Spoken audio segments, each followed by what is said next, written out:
Welcome everyone to our session today.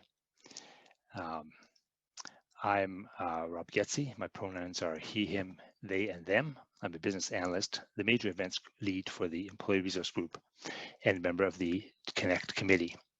I'd like to begin with a land acknowledgement. I'd like to begin by acknowledging that Alberta is situated on the traditional territories and treaty lands of Treaty 4, Treaty 6, Treaty 7, Treaty 8, and Treaty 10 peoples.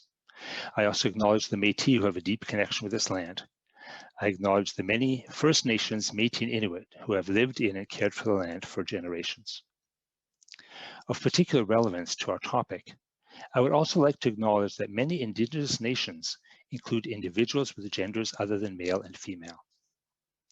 While the modern term Two-Spirit is sometimes used to describe them, there are also many specific words, such as the Cree word Tastawiniwak, meaning in between people, and a variety of roles which differ from nation to nation. I acknowledge that the many of us who are white settlers imposed European binaries in the Christian religion onto Indigenous peoples. We condemned and oppressed Two-Spirit people, and we suppressed ceremonies and languages. I'm so deeply sorry that this happened, and I commit to walking the path of reconciliation with you, doing what I can to raise awareness of Two-Spirit peoples, to make space for your stories and teaching to be shared, and to speak up when opportunities present.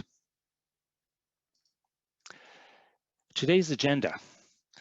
We begin with correct pronouns matter, then go on to people who might use other pronouns, pronouns for the new world we live in, followed by getting practical with sharing pronouns, messing up with grace, and then conclusion and discussion. Closed captioning is available. And also want to mention that the Q&A option is used for questions that you want to be as part of the discussion afterwards. Please use chat for engaging in the middle of the event itself, and there'll be a couple of interactive sections in the presentation where I might ask you to put something in chat if you want. Now, a word of caution. There's a lot covered in this session. Your goal is to learn a few things that will help you be a better friend and colleague to those who use different pronouns than you are used to. This session will be recorded, and you can watch it again for review or to learn things you might have missed the first time. Before diving into the first topic, as you know, budgets are tight, and so we had to secure a corporate sponsor for this event. Let's give a big round of applause to the Hershey Chocolate Company for sponsoring this session on pronouns. Now let's have an interactive moment to start off with, just to kind of set the tone. If you are male, ask yourself, how would I feel if my manager kept referring to me as she and her? If you're a female, ask yourself, how would I feel if my manager kept referring to me as he and him? Feel free to type your responses and feelings into the chat box if you like.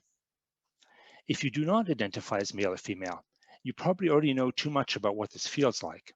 You're most welcome to also type into the chat box if you want. I doubt in any case that you'd be happy.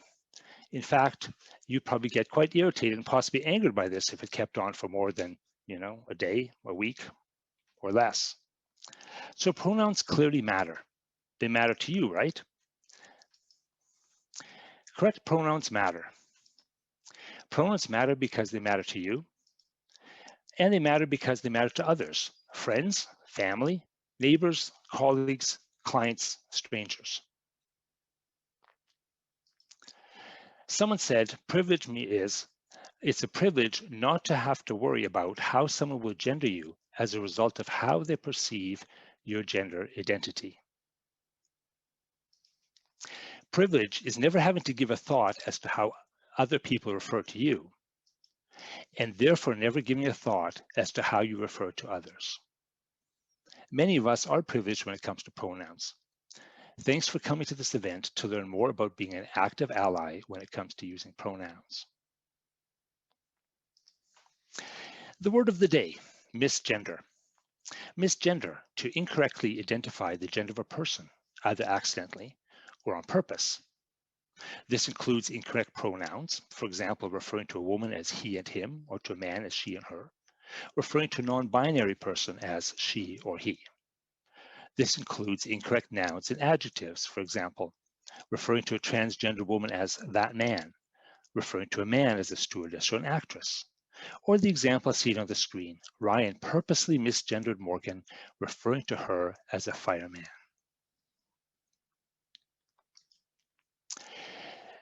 Again, this is a privilege for some of us, especially those who are cisgender and male or female. It might not seem like a big deal, especially if we are never misgendered. For some people, the right pronouns make a world of difference. Here's one example. Oliver Quincy, who lists themselves on Instagram as autistic, queer, trans, and non-binary, shared this slide. My pronouns are sacred to my identity as trans. The feeling that washes over my soul when I hear them used is beyond description.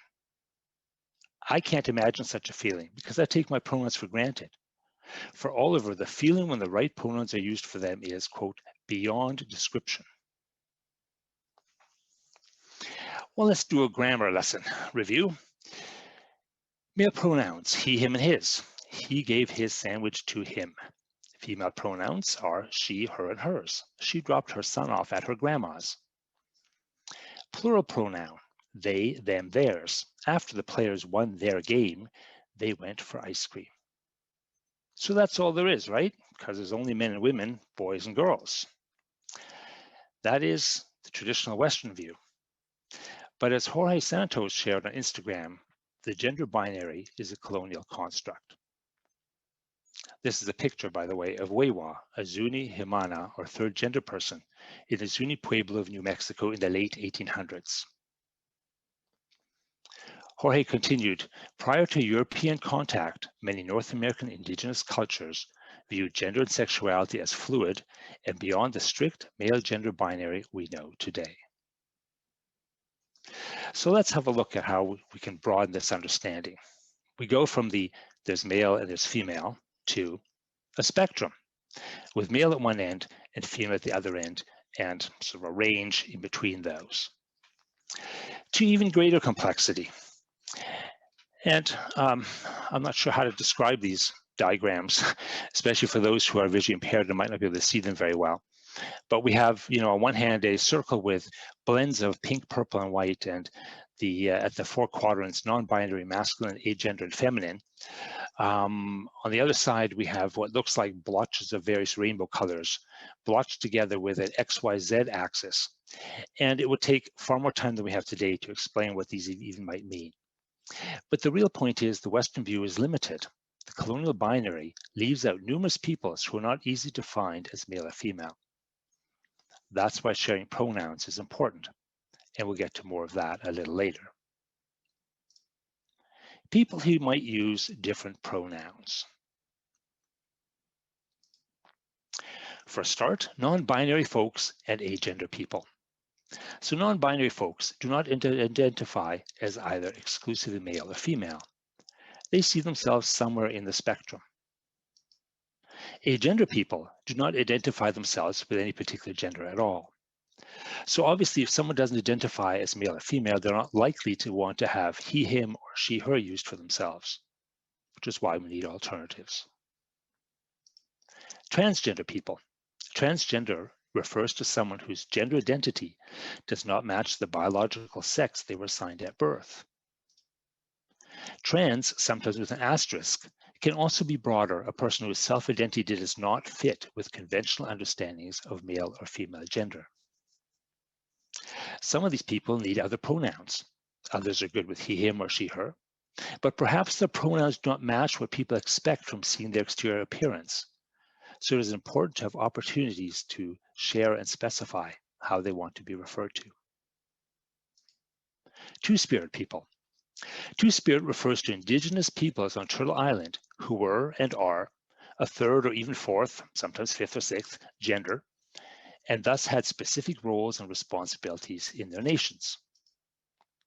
Two-spirit is often used by indigenous people today who are gender expansive and sexually diverse, and who want to identify themselves primarily in the context of their culture, rather than taking on Western labels. Two-spirit people may use a variety of pronouns.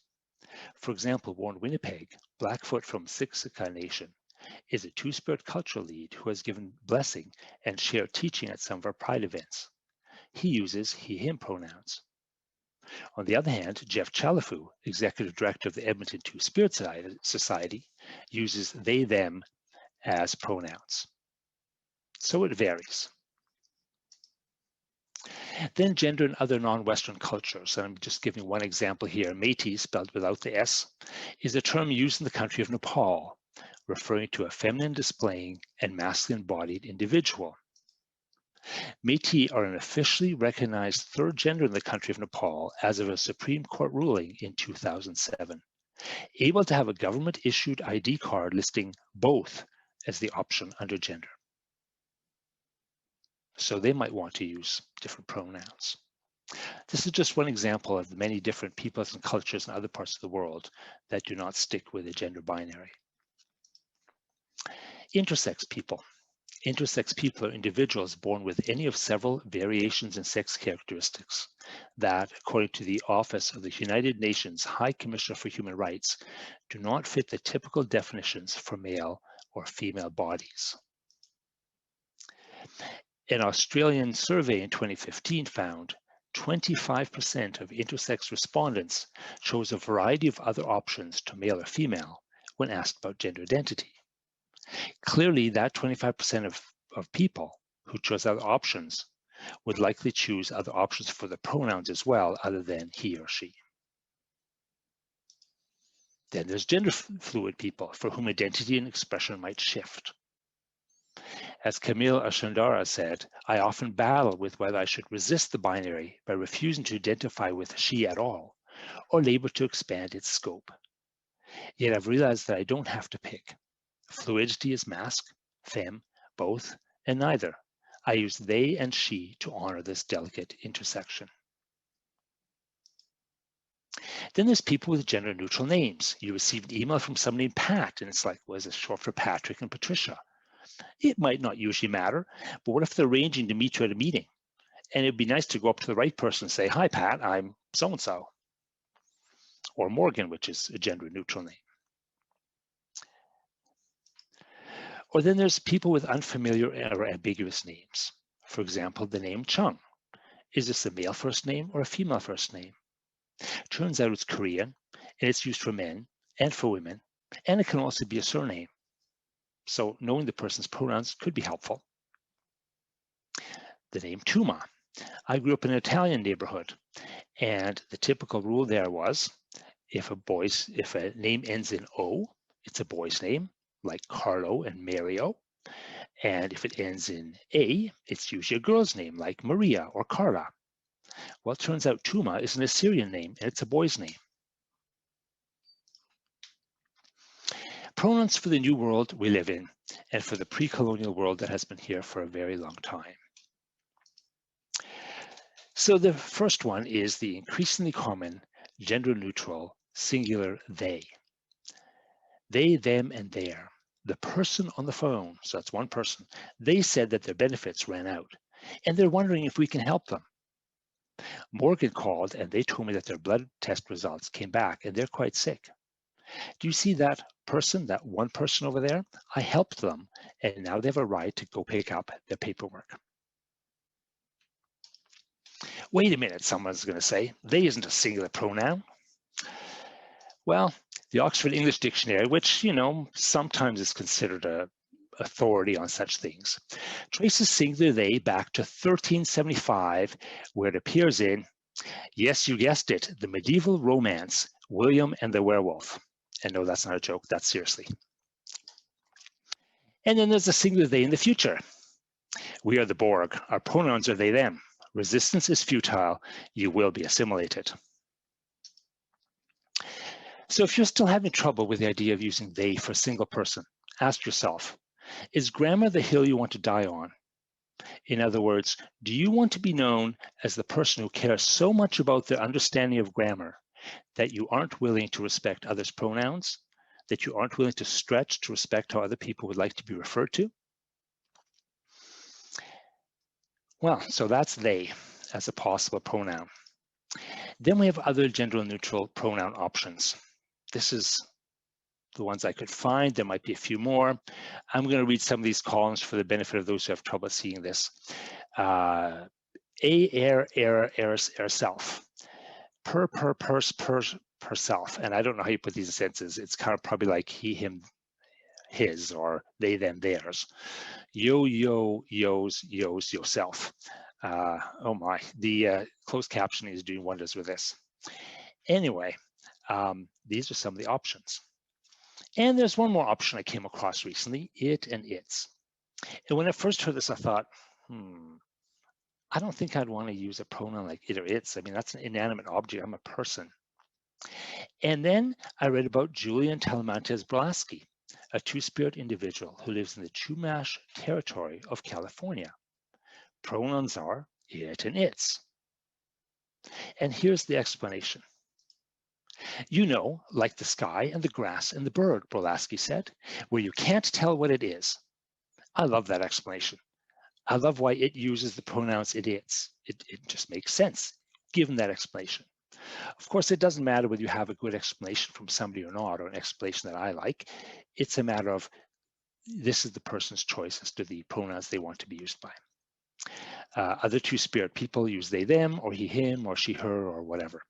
And of course, some people who are not two-spirit might also use it or its. So it's just an alternative pronoun. All right, well, we have a cardinal rule. Now, some people might say that this should be a deputy minister rule, but I don't know about that. I only had time to ask the cardinal. And she said, use the pronouns that the other person has shared for themselves. Pretty simple, huh? Use the pronouns that the other person has shared for themselves. And if they haven't said, because people don't always, then I recommend the use of they in any and all cases where the person has not shared or clearly indicated their pronouns. This includes referring to strangers. Now, there's one example of when not to use they for someone. For many trans and gender nonconforming people, their gender is an important part of their identity, and actively avoiding the act of gendering manifests as another form of violence, a violence that trans or gender nonconforming people have been fighting against throughout the long history of the LGBTQ experience. Here's an example of what that means. Someone was assigned male at birth, and now as a young adult has recognized that their gender is actually female. She might like to be referred to as she and her, because that affirms her identity and affirms that she is not what people before thought she was. But in most cases where you don't know, using they is a good bet. Once you do know, respect the pronouns that people have for themselves. Getting practical about pronoun sharing. Why, how, where, and when. Why share pronouns? Well, first, it normalizes the use of pronouns. It makes it a more regular thing and less unusual. Secondly, it makes space for trans and gender nonconforming people to share their pronouns without the awkwardness of being the only ones sharing.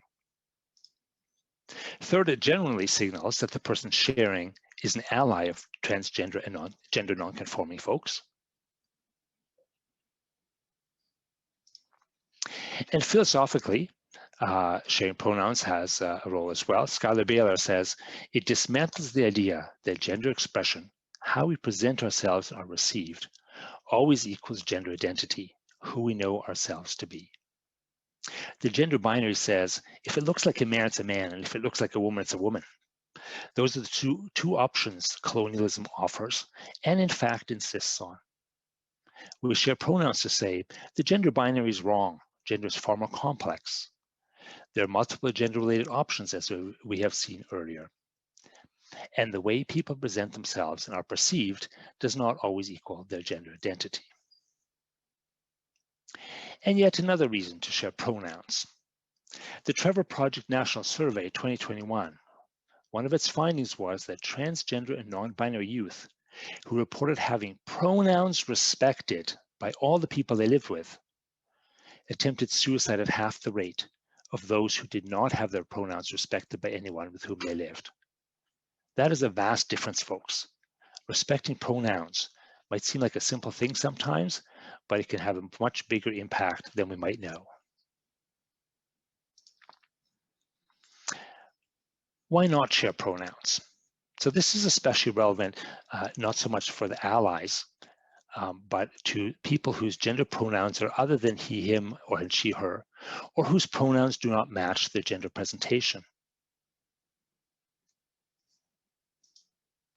In some spaces, it might not be physically or socially safe to share your pronouns.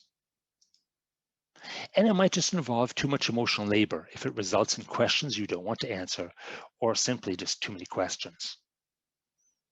It's important to respect this.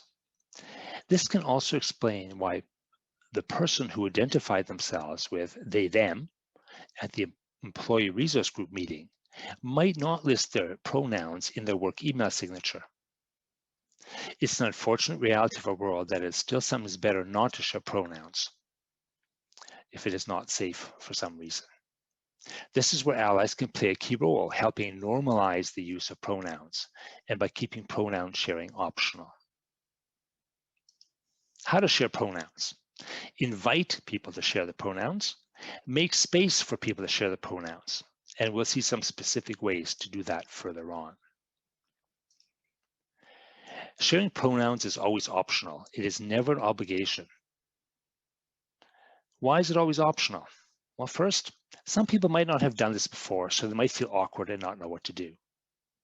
Secondly, for some, they might consider this more personal information that they do not share, quote, on a first date or at a first meeting. Third, for the person who is not out, if pronoun sharing is required, they can either feel forced into saying the expected gender, which is a line can feel like hiding or being fake, or forced into saying their actual gender and outing themselves when they are not ready or not planning to do so. As well as McGlashan and Fitzpatrick point out, people with, quote, shifting identities and fluid relationships with gender can experience the naming of pronouns as an affronting and non-inclusive. So it's important that pronoun sharing be optional. Here's another example why it's optional. Carol Glaser shared this via the Better Allies Weekly email. My spouse is non-binary butch. She finds it extremely painful when she's pressured to identify pronouns. She's fine with she, her, but also with he, him. She doesn't feel misgendered when somebody calls her sir. How other people choose to refer to her provides information about how she's being perceived. So being asked to identify a pronoun not only puts her in an uncomfortable quandary, but takes away something from her.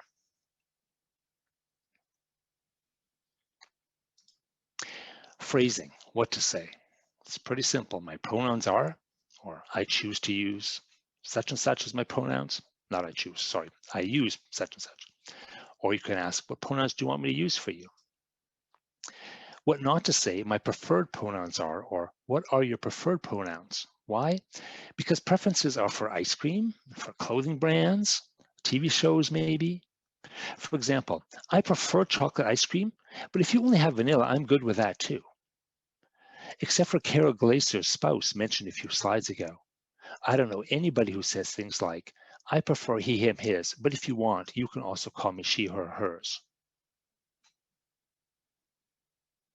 More on sharing, on how to share pronouns. Avoid singling out people. In a group context, do not single out the person who you think might be trans or whose gender you can't figure out. If you're going to ask, invite everyone to share if they want. Pronouns at a more individual level. Offer your own pronouns as part of introducing yourself to give space for the other person to do the same if they wish. I just started doing this in meetings, those meetings where you have to introduce yourself to the people there. And I find that helps if I do it as a triplet, because honestly, it felt a bit strange at first. So here's the triplet. Name, pronoun, job title. Hi, I'm Rob Goetze. My pronouns are he, him, they. I'm a business analyst. Now, for some chocolatey people, this works really well. Take, for example, the blue character from the M&Ms. Hi, my name is M. My pronoun is M. I'm an M&M. Now that won't work for most of us, so we're kind of left with more mundane responses. But let's have an optional interactive moment. Introduce yourself in chat if you like, using the triplet, your name, your pronouns, and your job title. Go ahead, I'll wait for a moment and watch the chat.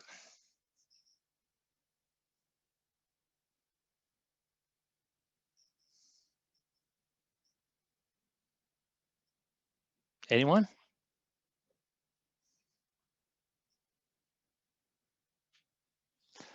Name, pronouns, job title.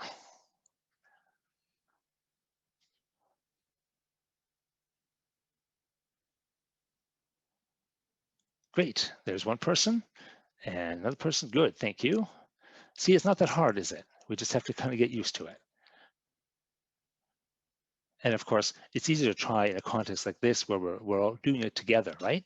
As opposed to a meeting where, 4 people have already shared and haven't said pronouns and suddenly you try to triplet. All right, well, feel free to keep on putting those in there. More about pronouns at work. If you're meeting a new client who will be on your caseload, when you get to filling in forms partway through your meeting, by which time they've gotten some sense of you and what's this about, you could ask what pronouns they use, what name they'd like you to call them.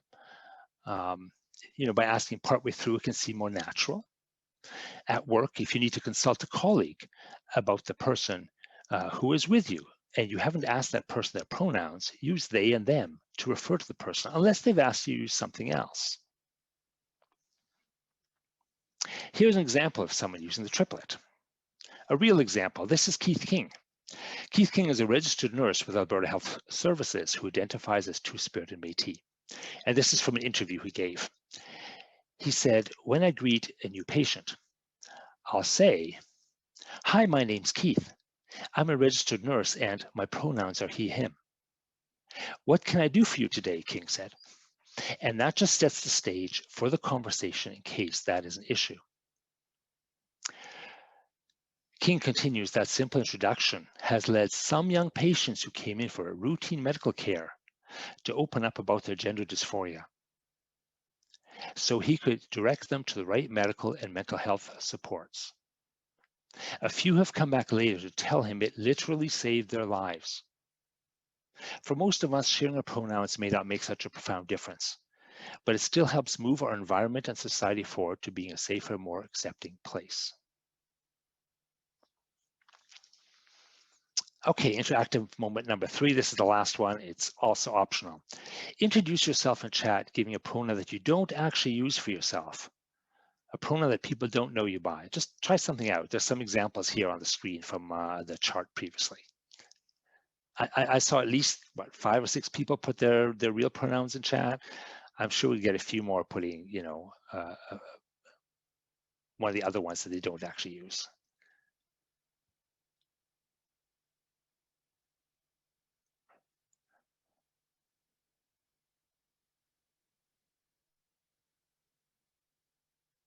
And if you can kind of say, hi, like I'm so-and-so, and then put the pronouns, it just kind of is close to what you'd say in a meeting, right? When you're meeting a person or introducing yourself to a group.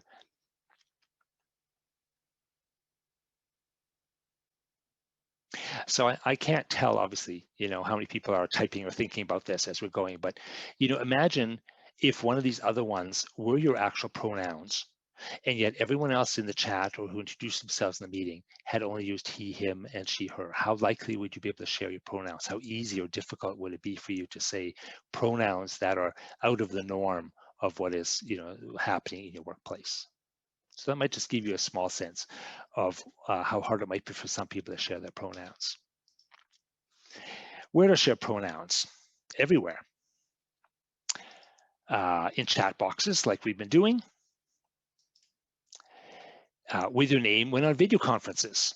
So this is a screenshot from the Moving Forward, a Bold 2S LGBTQ+ Agenda in Canada webinar that I attended recently. It might be hard to read, but note a variety of pronouns. I'm reading them across this screenshot. They, she, they, he, they, them, all pronouns, they, them, she, her, L, she, her, and one person not listed. You can use your pronouns on name tags. And usually there's room that you can write your first name as you see in the image here. Hello, my name is Zora, and they wrote they, them underneath. Sometimes there are actually name tags which have a section that says my pronouns are, and you could write them in. I don't like those as well because it kind of puts more pressure on people to have to give their pronouns, because if you don't want to share and it's blank, it's more evident that it's blank. You can buy pronoun buttons. There's a couple of shops in town. I'm sure you can buy them online. And notice, we have a nice variety here. They, he, no pronouns, all pronouns, ze, zir, per, pers, she, her, they, them, etc. So it's a wide range. You can put your pronouns in email signature. For example, the two examples, Azimi Soon is the person's name. And in one case, in brackets after the name, it says pronouns, she/her. In the other one, it leaves out the word pronouns, it just puts bracket she/her, and then the address. Or verbally in meetings, as we said. Hi, I'm Zina. My pronouns are ze, zem, and zir. I'm a warrior princess in the Department of Forestry. When to share pronouns? Every day, wherever you can. And on International Pronouns Day, which is the third Wednesday of October. More information is available from the pronounsday.org website. Now, for those of you who are allies, here are some opportunities for you to up your game. Share your pronouns, even if not asked, even if no one else is sharing. Stand up for others and their pronouns, especially when they aren't present. For example, if you hear someone being misgendered, remind the speaker of the other person's pronouns, obviously as long as those pronouns are public knowledge. Another opportunity. Mix it up to help others. Use he/they or she/they as an option. Imagine someone who uses pronouns other than he, him, or she, her, comes to an event and sees these 5 people, all who have he or she name tags. How likely would they be to share their pronouns in this case? As an ally, you can help by using she/they or he/they on your name tag. This is not to suggest that you're gender fluid or something that you're not, but to say you're okay with being referred to as they, and more importantly, to make space for others to share. Here's an opportunity for allies to up their game by not sharing. You're in a group meeting at the start of the meeting. So far, going around the circle, everyone else has shared the usual he, him, or she, her pronouns, except for one person who just gave their name. It's your turn. What do? Do you share but add in a they? In this case, I would suggest not sharing your pronouns in solidarity with the other person who did not share their pronouns. You may not have any idea as to why they didn't share, but at least now there are 2 people who didn't share. They are not alone. Messing up with grace. We all mess up with pronouns sometimes. Maybe we didn't know, maybe we forgot, maybe we've known someone by one name instead of pronouns for so long that sometimes we forget to use the new ones. Even people who are conscientious about respecting pronouns and who use a variety of pronouns can mess up. Because, as they say, to err is human. But the real question is, how do we mess up gracefully? A couple of suggestions. Apologize and keep it simple. Don't worry about trying to explain why you use the wrong pronouns. It generally comes across as defensive or trying to justify the mistake. Simply say, thanks for reminding me, or I'm sorry, and then repeat what you said with the correct pronoun put in instead. Conclusion. Some immediate actions that allies can take. Edit your video conferencing name to add your pronouns. Update your email signature to include your pronouns. Add your pronouns to your social media and LinkedIn accounts. By the way, LinkedIn has a new feature specifically where you can choose your pronouns, including listing one of your complete own, and it puts it in the right spot for you. And for bonus points, try out a he, she, a he, they, or she, they combo. And the nice thing, of course, is you can try it for a while and you can go back to your regular pronouns if you prefer. A big thanks again to the Hershey Chocolate Company for sponsoring this session on pronouns. And in closing then, a poem. Theo Nicole Lawrence shared this on Twitter saying, my 73-year-old aunt wrote a poem about my pronouns in her church writing group, and it's the sweetest thing. Now, you can see that as of May 2018, there were 106,000 likes on this tweet. So clearly other people thought it was the sweetest thing as well. This person I know wants to be called a they. It could bring us much closer to see them that way. It's a strange thing to think and harder to say, but they is so happy when the effort is made. For all the thems and theys, it is this I pray, we be kind and accepting and just let them be they.